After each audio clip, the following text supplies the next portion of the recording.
it was a little lame. I'm going to be completely honest with you. I'm glad Omega won. I think he should have won. The fact that he won in the fashion he did with Callis helping him, I didn't hate. Because I think if Callis is like his... I feel like Callis as a mouthpiece could really work, as I'm obviously a bit more familiar with him than you are, but he was a great commentator for Impact. He's not doing commentary now. They have Madison Rayne doing it. But he was a commentator for them at one point. He was a commentator in New Japan for Omega's matches, actually. And he's a great talker. He's actually very entertaining. And Omega... Newsflash, he's not a very good talker. I mean, I think a lot of people would agree with that. Talking is not a strong suit. So if Callis is his mouthpiece, I think that's cool. I think that's where this is going. So I didn't love the finish. I'm happy that Omega won. Moxley losing was the right call. You have to do it when the iron is hot, obviously, and they struck when the iron was hot. Him running away, I already told this to you earlier, but him running away and then Alex Marvez catches up to him, and he's like, oh, what was up with that? What's up with that? And he's like, well, you'll get all your answers on Tuesday. And then Marvez is like, but Dynamite's on Wednesdays. And then Callis was like, watch Impact Wrestling on Access TV. I don't know, maybe it's just because I'm a big Impact fan. I want to see them succeed. They've had a great 2020. We talked about Impact a couple of months ago. You caught Slammiversary and some of the shows they've had. They actually have a very good roster, even though they've lost a lot of big people in the last couple of years. They still have a very good roster. They do a good job of replenishing the pot. It reminds me of NXT in that way. Sometimes that can be detrimental, but they do have a lot of key players in place there.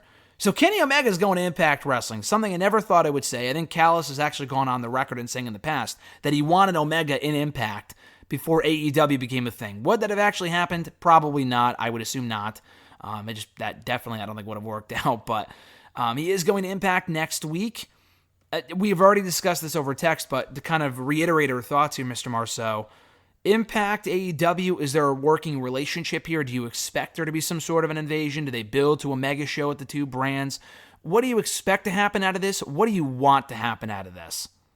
I honestly have no idea.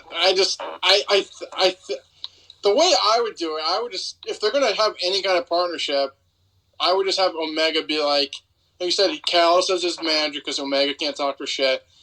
And then you just have him be like a dick heel. He's like on both. I mean, I don't think he'll be on both shows, but like, we discussed this earlier. I just like if they're not going to incorporate both of the rosters like on both shows, like what's the point? I guess at that point, I mean, like you said, they get more exposure from Impact if they're on AEW, but it only goes so far. It's like not like everyone's just go, oh, I saw freaking Sami Callihan on AEW. I'm gonna watch Impact every week. Like I just don't think that's gonna happen. So I mean, for what it was, I mean, if you're gonna get all these big dream matches out, it probably would have to span over both shows. I mean, AEW is doing the bigger.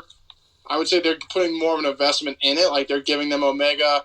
They're gonna put them on Impact. Like they don't need Impact. Impact needs them more. So I'm assuming if they do like big matches, any kind of cross promotion, I'm assuming AEW would get those matches and then it'd pump ratings even higher just because, again, these big matches on their show. And like I said, they are giving Impact exposure, but, I mean, when you're giving up the bigger chip, I would just see AEW getting more out of this than Impact is. Well, I told you over text, I think it's the other way around because I think Impact has absolutely nothing to lose here. They have literally zero buzz, and I hate to say that because they did put out a lot of good content this year. The show isn't the most must-see show of the week by any means, but it's rarely bad. It's not the typical TNA bullshit. Like, they haven't done a lot of that stuff in a while. And honestly, I would rather have them have the momentum or lack of momentum that they have right now than absolutely nothing at all. Because as opposed to them having the momentum that they did, or maybe the talk they had a couple of years ago where people were talking about Impact, but it just wasn't very positive talk, and a lot of people would shit on the show, and rightfully so. I think this helps Impact more than it helps AEW, because it's not like Impact is giving them their talent. Unlike the NWA, Impact is still running shows. They're still doing their shows. I think their roster is fine. I think maybe a couple of people coming over from AEW to Impact for a couple of matches, like FTR in the North, I think would be a lot of fun. That's been discussed heavily by both teams in the past. I think that'd be very cool.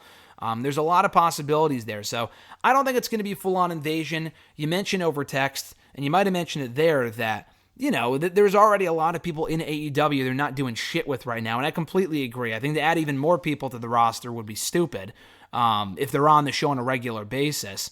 But I think if it's an NWA type thing where they mention Impact every once in a while on Dynamite, they sometimes do a talent exchange, it's not a consistent thing, I think that's perfectly fine. I think it's awesome to have all these companies working together.